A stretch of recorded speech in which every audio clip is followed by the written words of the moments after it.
JDS ಪಕ್ಷಕ್ಕೆ ನೂತನ ಸಾರಥಿಯ ಪಟ್ಟಾಭಿಷೇಕಕ್ಕೆ ಒಂದು ಕಡೆ ಸಿದ್ಧತೆ ನಡೀತಾ ಇದೆ. ಎಚ್ಡಿಕೆ ಕೇಂದ್ರದ ಸಚಿವರಾದ ಬಳಿಕ ನೂತನ ಅಧ್ಯಕ್ಷರು ಯಾರಾಗಬೇಕು ಅನ್ನೋ ವಿಷಯ ಮುನ್ನೆಲೆಗೆ ಬಂದಿತ್ತು. ಇದಕ್ಕೆ ತಯಾರಿ ಕೂಡ ಆಗ್ತಾ ಇದೆ ಪಕ್ಷದ ಮಟ್ಟದಲ್ಲಿ. ಜೆಡಿಎಸ್ ಪಕ್ಷಕ್ಕೆ ಇದೀಗ ನಿಖಿಲ್ ಕುಮಾರಸ್ವಾಮಿ ಅವರೇ ರಾಜ್ಯಾಧ್ಯಕ್ಷರಾಗ್ತಾರಾ ಅಂತ ಒಂದು ಪ್ರಶ್ನೆ ಇದೆ ಇಲ್ಲಿ. ಎಚ್ಡಿಕೆ ಕೇಂದ್ರ ಸಚಿವರಾದ ಬಳಿಕ ನಿಖಿಲ್ಗೆ ಸಾರಥ್ಯ ವಹಿಸಬೇಕು ಅಂತೇಳಿ ಚಿಂತನೆ ಆಗ್ತಾ ಇದೆ. ರಾಜ್ಯಾಧ್ಯಕ್ಷರಾಗಿ ನಿಖಿಲ್ ನೇಮಿಸುವ ವಿಚಾರಕ್ಕೆ ಸಂಬಂಧಪಟ್ಟಂತೆ ಜೆಡಿಎಸ್ ವಲಯದಲ್ಲಿ ಚರ್ಚೆ ಜೋರಾಗಿದೆ. ನಿಖಿಲ್ಗೆ ಅಧ್ಯಕ್ಷ ಪಟ್ಟ ಕಟ್ಟೋದಕ್ಕೆ ಕುಮಾರಸ್ವಾಮಿ ಅವರು ಒಲವು ತೋರಿಸ್ತಾ ಇದ್ದಾರೆ. ಈ ಕಡೆ ರಾಜಕೀಯಕ್ಕಾಗಿ ಈಗಾಗಲೇ ಸಿನಿ ರಂಗಕ್ಕೆ ನಿಖಿಲ್ ಕುಮಾರಸ್ವಾಮಿ ಗುಡ್ ಬೈ ಕೂಡ ಹೇಳಿದ್ದಾರೆ. ನಿಖಿಲ್ ಕುಮಾರಸ್ವಾಮಿ ಅವರಿಗೆ ರಾಜ್ಯಾಧ್ಯಕ್ಷ ಪಟ್ಟ ಕಟ್ಟಬೇಕು ಅಂತ ಹೇಳಿ ತೆರೆಯ ಮರೆಯಲ್ಲಿ ಸಿದ್ಧತೆ ಜೋರಾಗಿದೆ.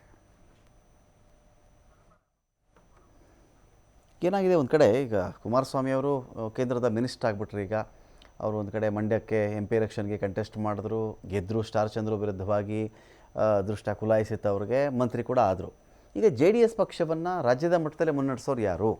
ಕುಮಾರಸ್ವಾಮಿ ಅವರು ರಾಜ್ಯಾಧ್ಯಕ್ಷ ಪಟ್ಟನೂ ಹೊತ್ಕೊಂಡು ಅಲ್ಲೂ ಇದ್ದು ಕೆಲಸ ಮಾಡೋಕ್ಕಾಗಲ್ಲ.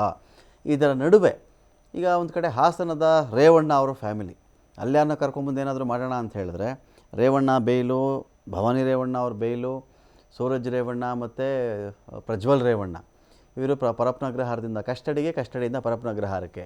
ಸೊ ಈಗ ಪಾರ್ಟಿಗೆ ಫ್ಯಾಮಿಲಿ ಕಡೆಯಿಂದನೇ ಒಂದು ತಲೆ ಬೇಕು ಅಂತ ಹೇಳಿದ್ರೆ ಯಾರನ್ನು ಮಾಡೋಣ? ಆವಾಗ ನಿಖಿಲ್ ಕುಮಾರಸ್ವಾಮಿ ಉಳ್ಕೊಂಡಿದ್ದಾರೆ.